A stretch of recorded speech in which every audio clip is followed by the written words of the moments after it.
In 1745, English authorities arrested a man in a London coffee shop for espionage. His pockets were full of diamonds.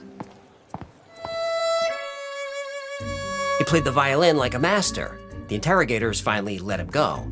The man only gave a name, the Count of Saint Germain. And for 200 years, the Count would appear at every turning point in European history and American history. And in all that time, he never aged a day.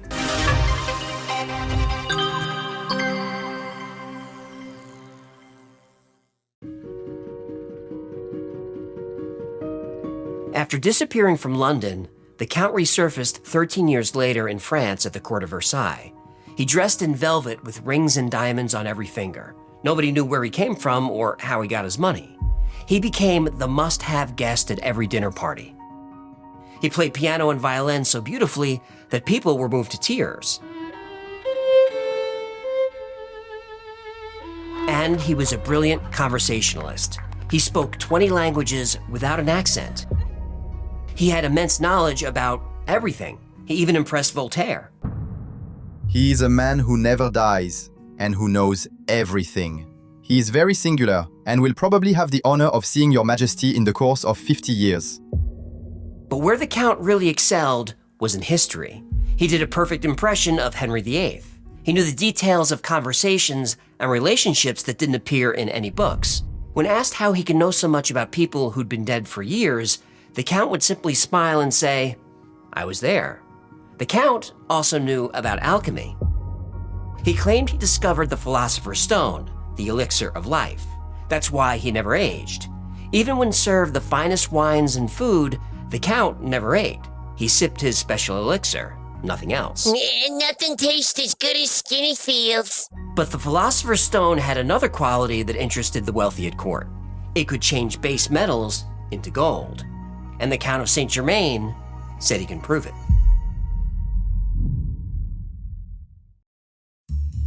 This year, I gave my brother-in-law something a little different for the holidays. Masterclass. Specifically, Aaron Franklin's course on Texas-style barbecue. The guy's a grill nut, so learning from Aaron Franklin made perfect sense. It's the gift that keeps on giving. Every time we visit, he's firing up brisket, ribs, pulled pork, dialed in and delicious. Good barbecue is now part of the family routine. With Masterclass, you can learn from the best to become your best. There are over 200 classes across 13 categories, from cooking and storytelling to negotiation and brain health. The lessons are short, easy to fit into your schedule, and you can watch them on your phone, laptop, or TV. They've even got audio mode, so commutes and workouts turn into learning time. And every new membership includes a 30-day money-back guarantee, just in case. Masterclass always has great offers during the holidays, sometimes up to as much as 50% off. Head over to masterclass.com/thewifiles for the current offer. That's up to 50% off at masterclass.com/thewifiles. masterclass.com/thewifiles.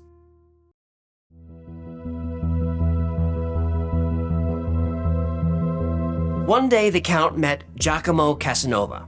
Casanova knew a con man when he saw one. He handed Saint Germain a silver coin and challenged him to turn it to gold. The Count accepted. He handed back the coin. It was pure gold. He took the coin, put a black substance on it, and placed it on the fire. When it cooled, he said, "Take your coin."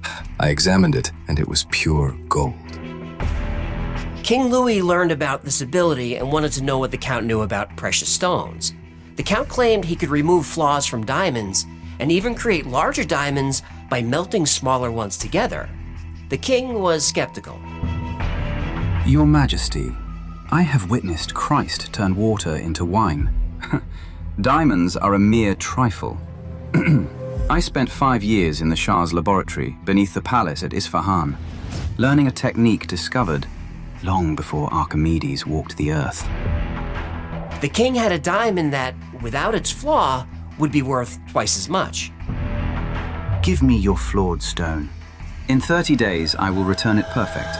And if I fail, you may keep my laboratory and everything in it. A month later, the Count returned with the diamond. Flawless. The king's jeweler looked at it and valued the stone at 9,600 francs, almost double the flawed stone. The king was so impressed that he gave the Count a private laboratory in the palace.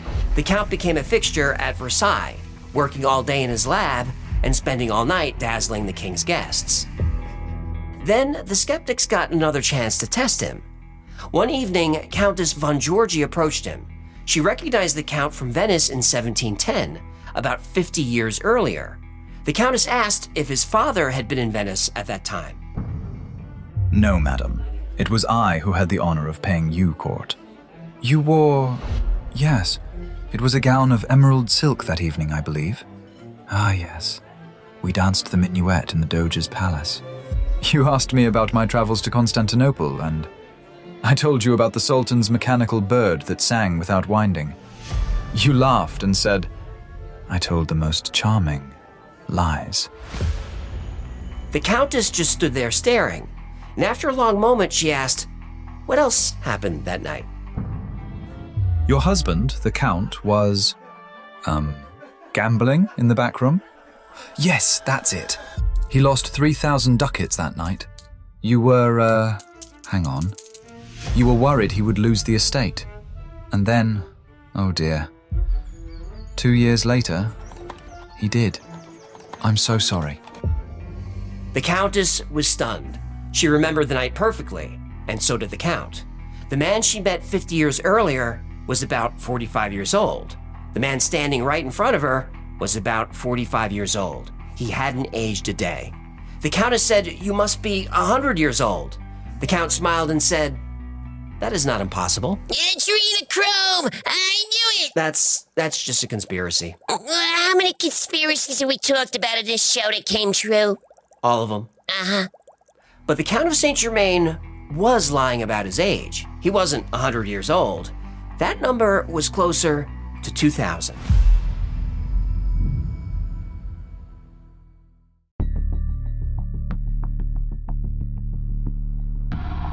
Word quickly spread through Paris. The Count didn't learn history from books. He learned it because he was there. He described the court of Nero with casual, specific details that no book contained. I remember the gardens of Babylon clearly. Nebuchadnezzar would walk those hanging gardens at dawn, muttering about his dreams. He thought God was speaking to him. Perhaps he was. I also remember the fire in Rome. Nero didn't start it, despite what history claims. But he did play his lyre while it burned. Quite beautifully, actually. He spoke of the apostles as if they were old friends, and this led to a theory. Some believe the Count was Cartaphilus, the legendary wandering Jew. According to the legend, Cartaphilus was a porter for Pontius Pilate. When Jesus stopped to rest while carrying the cross, Cartaphilus struck him and told him to keep moving. Jesus looked at him and said, I shall go and I will rest, but you shall not rest until I return. Cartaphilus was cursed with immortality, destined to wander the earth until the second coming. Immortality sounds pretty good until you realize you gotta pay alimony for 2,000 years. Yeah, I don't think he was married. 2,000 years and no wife? This guy should do seminars. The legend of the wandering Jew matches the Count's description perfectly. And now the wanderer was wandering west. But he wasn't just watching history, he was shaping it.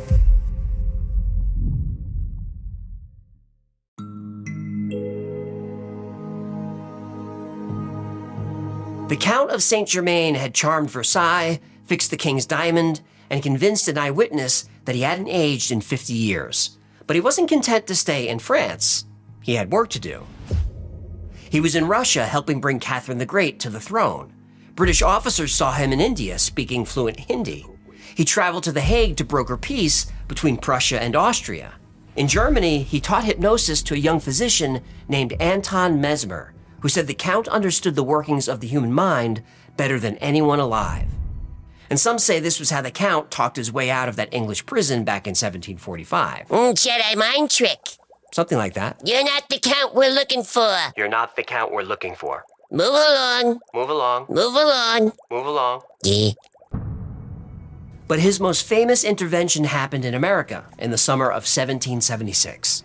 The debate about the Declaration of Independence wasn't going well. The delegates were terrified. Signing that document was treason against the British Crown. The penalty was death.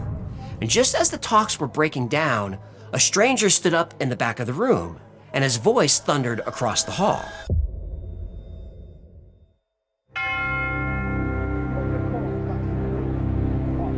We have petitioned, we have implored, and we have been spurned. If we sign this declaration, the rope awaits us all. We must hang together, or we shall surely hang separately. Gentlemen, you stand at the threshold of history. God has given America to be free. Your children will ask what you did in this hour. Will you tell them you feared the rope more than you loved liberty? Prove them wrong. Sign that parchment. Men not yet born will read these words and find courage. So I ask you, will you sign? Or will you explain to your grandchildren why you chose chains over courage?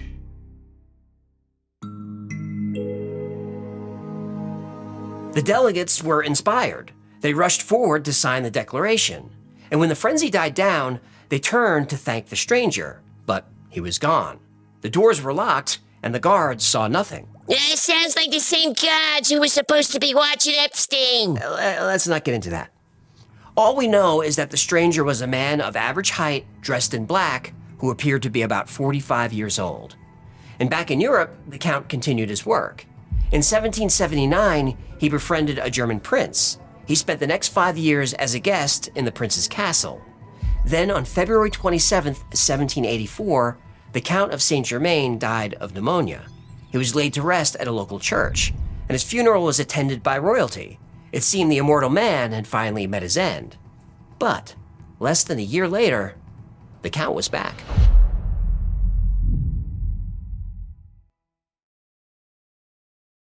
The Count of Saint Germain died in 1784. His body was buried, and then in 1785, he started appearing again.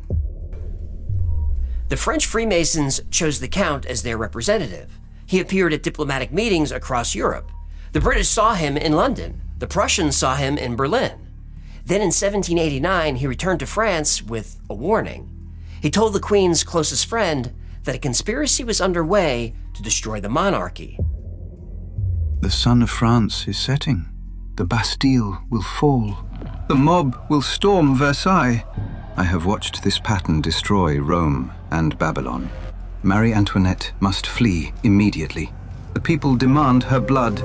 Your children face the same fate. The king finally demanded to see the Count, but once again he was gone. A few weeks later, the French Revolution began. The Bastille fell. In her memoirs, Marie Antoinette wrote that she wished she had taken the Count more seriously. 4 years later, the Countess d'Adhémar watched the guillotine blade come down on Marie Antoinette, and standing beside the Countess, watching silently, was the Count of Saint Germain. Same face, same age, 9 years after his funeral. He appeared to the Countess one last time in 1820. That's 36 years after his funeral. He told her he was tired of the chaos in Europe. I am leaving France. I must go to Constantinople, then to England, and finally to the Himalayas. I will rest there. But people will see me again in 82 years. The Count vanished again. But 82 years later, a man moved into a mansion in New Orleans. He looked exactly like the Count. But this time he wasn't interested in politics. He was interested in blood.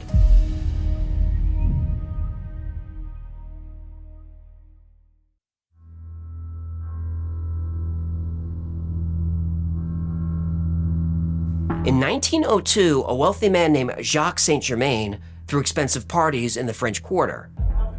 He spoke flawless French. He was an expert historian and a master musician. And he looked exactly like the portraits of the Count from 150 years earlier. He claimed to be a descendant. Jacques never ate at his own parties. He just stood by the window sipping liquid from a goblet. Adrenochrome. One night, the party stopped. A woman screamed. Then she fell from the second-story balcony onto the street below. Bystanders rushed to help her. She told the police she didn't fall, she jumped. She pointed up at the balcony. Jacques Saint Germain had cornered her. He grabbed her, held her down, and bit her neck. The police banged on the door. No answer. They broke it down. Jacques Saint Germain was gone. They searched the kitchen. No food, no silverware, but they found rows of wine bottles, corked and sealed. When they opened them, the smell hit them instantly. It wasn't just wine. It was a mixture of red wine and raw human blood. I told ya! Jacques Saint Germain was never seen in New Orleans again. But the Count wasn't finished making appearances.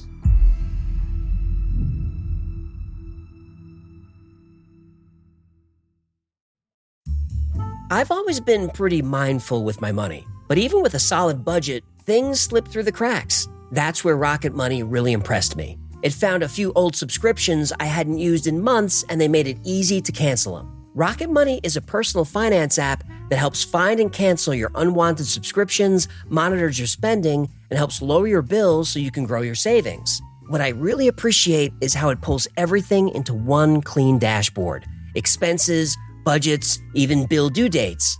And they can actually negotiate lower bills on your behalf. Rocket Money takes the hassle out of money management.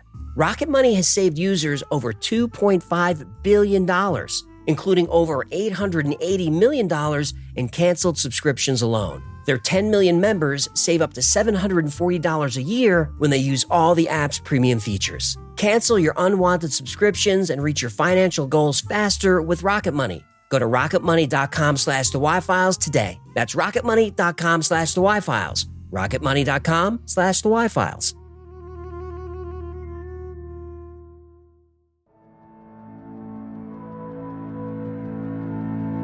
The Vampire of New Orleans vanished in 1902, but sightings of the Count continued throughout the 20th century. During World War I, 2 Bavarian soldiers captured a man who spoke many languages but wouldn't give his name. He told them the war would end in 1918, and he was right. And he also said a tyrant from the lower classes would wear an ancient symbol and lead Germany into another global war in 1939, and that Germany would be defeated in 6 years after committing unspeakable acts of violence. The soldiers thought the man was crazy until 1939, when history unfolded exactly as the Count predicted. Then, in 1930, Guy Ballard met the Count of Saint Germain on Mount Shasta in California. Ballard founded the I Am Activity movement, based on Saint Germain's teachings. It still exists today. Oh, I should start a religion. The Brotherhood of the Golden Scale. Donations are tax deductible. Please don't start a cult. It's not a cult, human. It's a high-yield spiritual investment opportunity involving lizard people mugs. They're available now at the Wi-Fi store, and they make great Christmas gifts. No plugs until the end, please. Worst salesman ever. In 1972, Richard Chanfray appeared on French television. He claimed to be the Count of Saint Germain. He said he was immortal. And to prove it, he performed the Count's most famous trick, live on the air. He set up a simple camping stove. He took a lead bar. He melted it down in a crucible and added a strange powder. When the metal cooled, it wasn't lead anymore. Oh, did this guy make gold with a camping stove? Yep, it was even tested. The guy made gold from lead. And Chanfray never revealed his secret. He died in 1983, officially by suicide. But believers say the Count simply moved on to his next identity. After all, he'd done it many times before. The Count of Saint Germain was definitely a real person. There's no debate about it. But the claims that he was supernatural, well, let's take a closer look.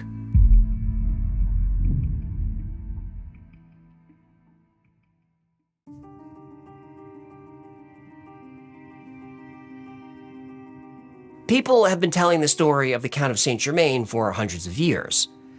But how much is true? Well, let's start with the languages. The legends claim he fooled native speakers. Not true.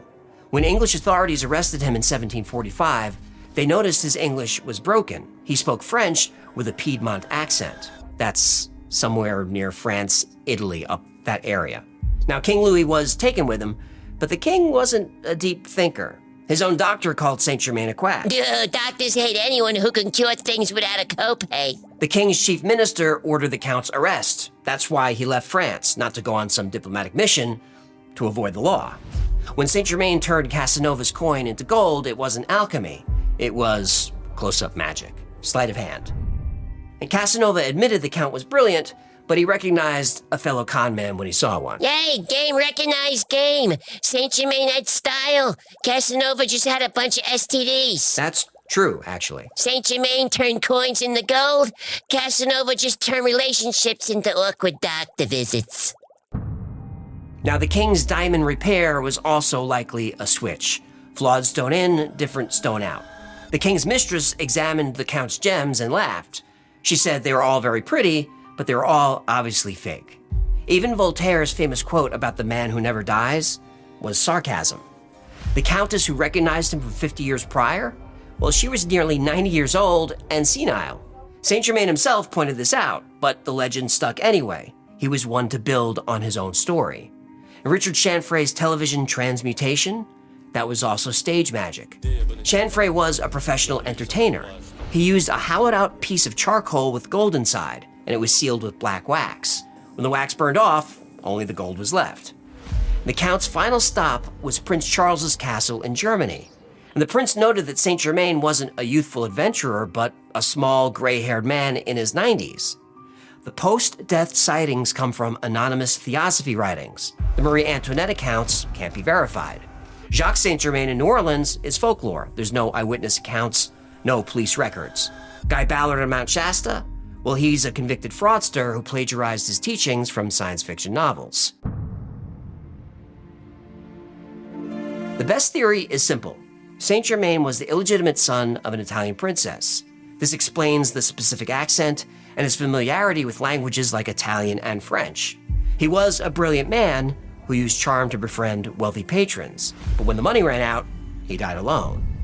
But here's what bothers me about that neat little explanation. When Saint Germain died, the important items were missing. He played the violin, but there was no violin, no personal letters, no trinkets from his adventures, no money. Like he was covering his tracks. Now, the Count's death is documented, but his grave was destroyed and his body never recovered. The church records still exist, and researchers have requested access over the years. Some requests are granted, but others aren't, and nobody really knows why. Maybe it's just bureaucracy, or maybe someone decided that certain details about the Count of Saint Germain are better left unexamined. Because that's what you do, isn't it? If you were immortal? If you'd learn that the only way to survive forever was to make sure that no one could ever prove you existed, you'd vanish completely, and then you'd start again and again, somewhere else, someone new. The story of the Count of Saint Germain is probably debunked, but I will admit there's a part of me that hopes that he's out there somewhere, playing the violin, telling stories at dinner parties, sipping his elixir, and waiting for yet one more chance to step in and change the course of history.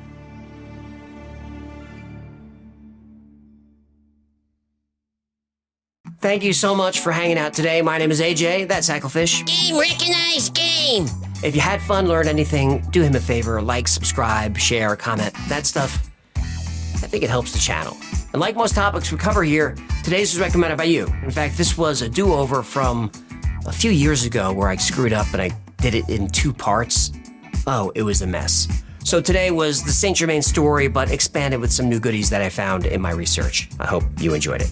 Oh, if you want to recommend a topic, theyfiles.com/tips, or email us, jump on Discord, hit us up in the YouTube chat. You can reach us a bunch of different ways. We're always looking for topics. Now remember, the Y-Files is also a podcast. You can take us on the road. Twice a week, I post deep dives into the stories we cover here.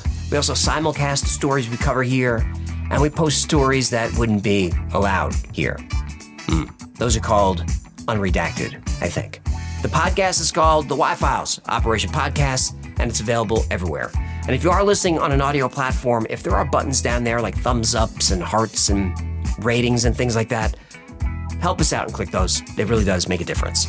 If you need more Y-Files in your life, check out our Discord. There are thousands of people on there 24/7. They're into the same weird stuff we talk about here. It's a great community. If you're feeling down, it's really supportive. But otherwise, it's just a lot of fun and it's free to join. And speaking of 24/7, make sure you check out the 24/7 live stream over on, I forgot where it is, on the Y-Files Backstage. There's a link down below. Over there, we run episodes back-to-back, 24/7, with some weird, fun content in between. If you're a fan of the show, I think you'll like it. But over there, an incredible community has sprung up there's always thousands of people on there chatting, so hop over there. Again, it's free to hang out, and we'd love to have you.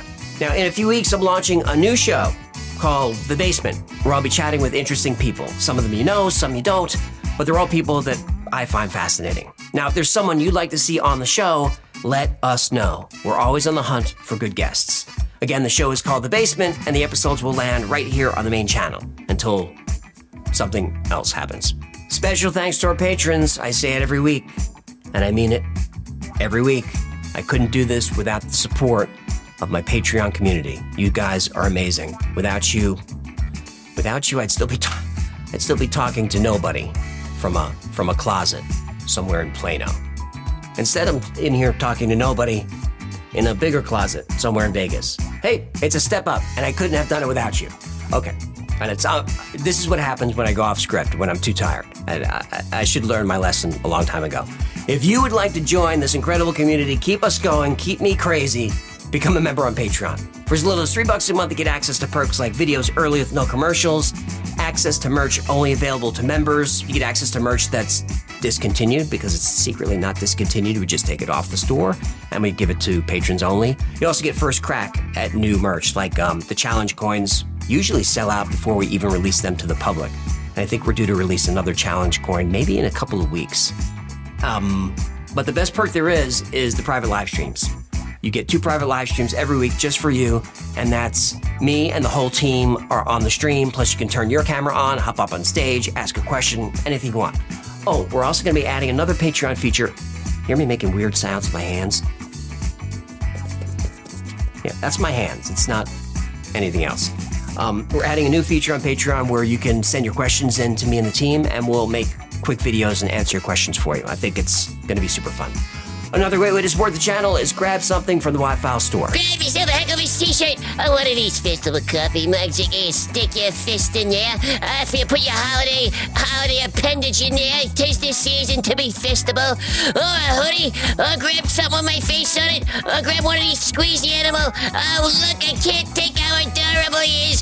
Grab one of these animal squeezy fishy hecklefish style toys. But before you buy merch, become a member on YouTube. It only costs $3, but you get 10% off everything in the store.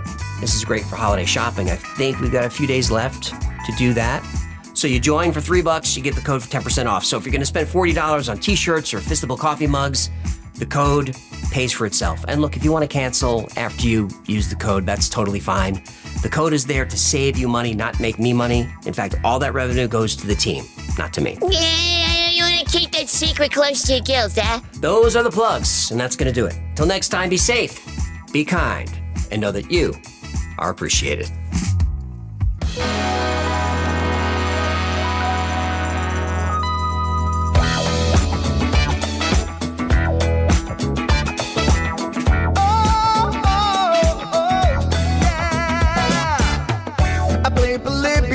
In Area 51, a secret code inside the Bible said I would. I love my UFOs and paranormal fun, as well as music, so I'm singing it like I should. But then another conspiracy theory becomes the truth, my friends, and it never ends. No, it never ends.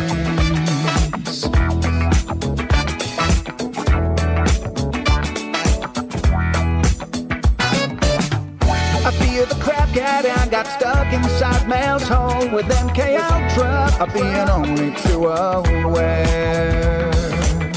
Did Stanley Kubrick fake the moon landing alone on a film set, or were the shadow people there? The Roswell aliens just fought the smiling man, I'm told, and his name was Cold. And I can't believe I'm dancing with the fish. Hecklefish on Thursday nights with AJ2, and the Wi-Fi's happening all through the night. All I ever wanted was to just hear the truth, so the Wi-Fi's on repeat all through the night.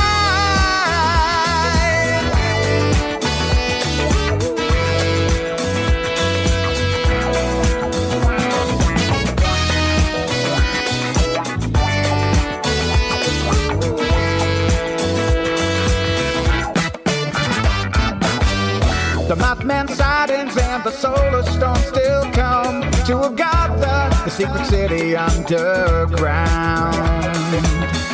Mysterious number stations, planet Serpo 2, Project Stargate, and what the Dark Watchers found.